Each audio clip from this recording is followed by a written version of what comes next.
The government's finally twigged, and some of the regulators too, that there's quite a lot of suspicious things going on when people are sold so-called renewables or green energy contracts. There's all sorts of incentives for people to claim to be green, and many of us fall for this and believe that what it says on the tin is what's actually in the tin. So let's just think for a moment what's really going on and how much greenwashing is really in play. So consumers, you and me, might want to do the right thing. We want to buy green energy because we want personally to at least cause less climate change and ultimately to no longer to be personally responsible for causing climate change. There's a good, practical, moral reason for us to look for the green options amongst the alternatives in front of us.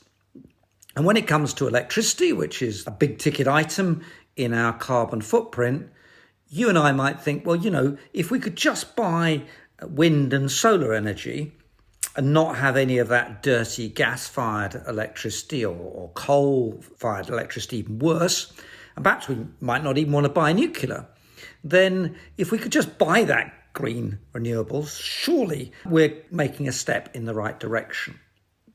So that's what I think many consumers want to do. The really bad news is that there is virtually no genuine green electricity to buy.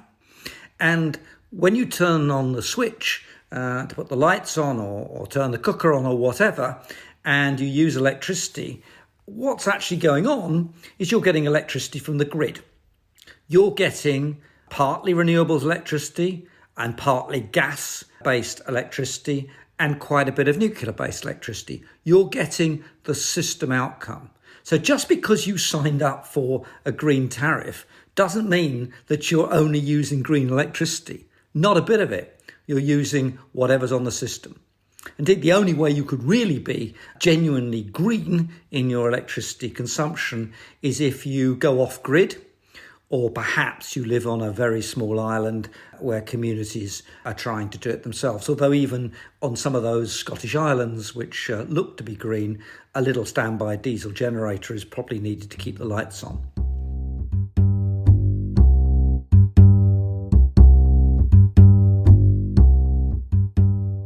So there is no such thing as you and I actually consuming just green energy, unless we're off grid. So what's really going on when people sell you green energy, when they claim that what you're buying is only renewables? Well, there are two possibilities, what one might call the better intended and the pretty close to greenwashed case. So the first one is that your supplier, the person you have the contract with, only buys contracted electricity to match your demand from renewables projects. So there's a physical link in the sense that you are paying someone to go and contract with renewables to put renewables onto the system. But you're doing that anyway because the government mandates how much renewables there will be on the system, and the government mandates that those costs will be recovered from you and me. So we're really engaged in doing an extra bit of subsidising for renewables, but actually the amount of subsidies renewables need is defined by how much the government decides of the energy mix is actually going to be renewables and how much it auctions. You might also be buying biomass, and you might be somewhat concerned about what sort of biomass you're paying for in generating electricity as well. But there is a practical question of what exactly you're doing when you're paying a premium for your electricity supply to provide an extra subsidy to renewables that have subsidies defined by the amount the government wants to buy. In other words, it's not at all clear that it's actually additional.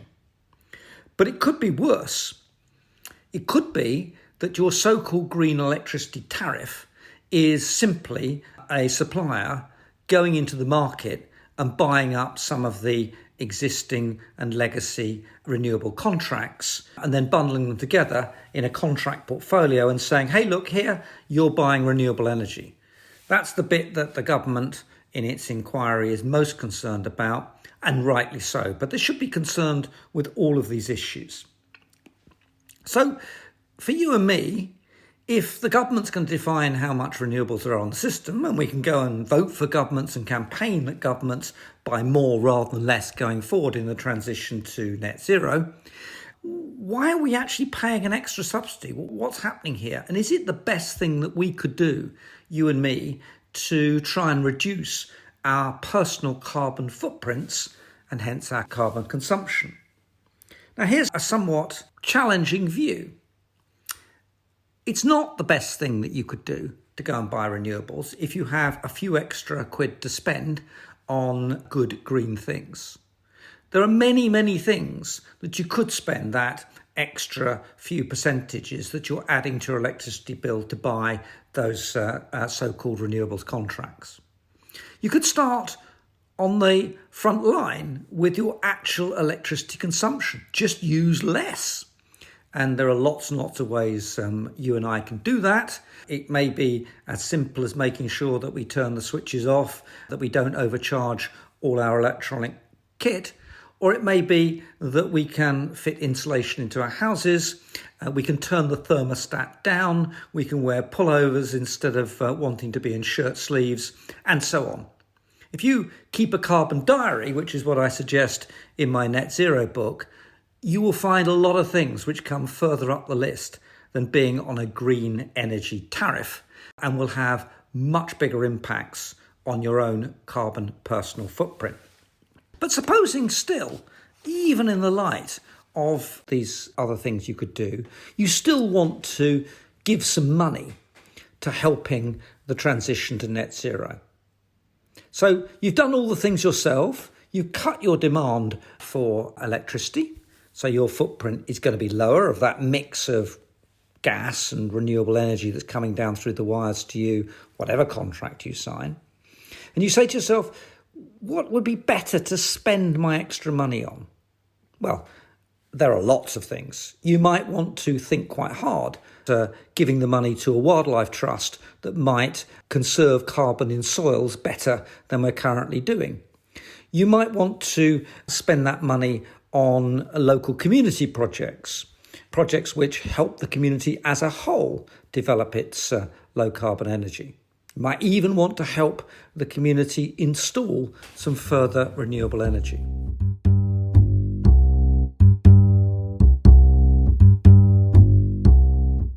My point isn't that there's any perfect answer to this. It's simply and straightforwardly, none of us have lots of spare cash. We want to do the right thing, and we are being deluded very frequently in so-called green or renewable electricity contracts that we are doing the right thing and the best thing we could do with our money. In the meantime, the regulators and the government should look incredibly hard at greenwashing. One of the most dangerous things that can be done is to delude customers by pretending that they're achieving something and then letting them find out it's not quite what they thought was on the tin that they're buying. We have to have high standards, and we have to make sure that what is described as renewables is actually clearly stated and labelled for you and I to see what we're really doing. It's about time we started on that, and while we're at it, we can look at all the other forms of greenwashing that are going on in some of the carbon offsets, in some of the tree planting, and in some of the more extravagant claims made by companies that they're somehow either almost already net zero or going to be net zero anytime soon.